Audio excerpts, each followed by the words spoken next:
Now, what are the three things that typical scenarios where on day-to-day ops, we actually just can this entire procedure?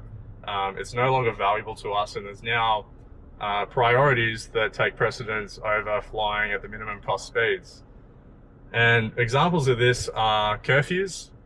So you can imagine, say there's some sort of delays. Typically you wouldn't schedule a flight to land after curfew, but say, you're scheduled to arrive 30 or 40 minutes before a curfew at an airport, and for some reason throughout the day you've accumulated delays and it's looking like you're not going to make that destination anymore because of curfew.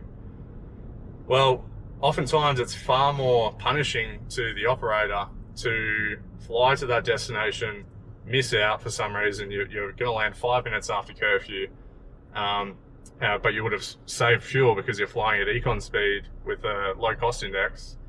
That can be far more punishing than completely ditching this strategy altogether and just flying at a fixed, very low, very fast altitude.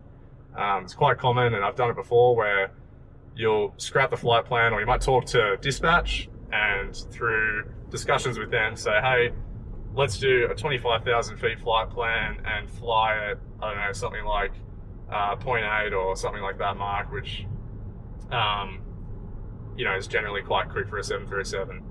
And often those times you'll end up making up, let's say on a 1 hour flight, you could make up 5 or 10 minutes even, especially if you're staying out of high headwinds at higher altitudes.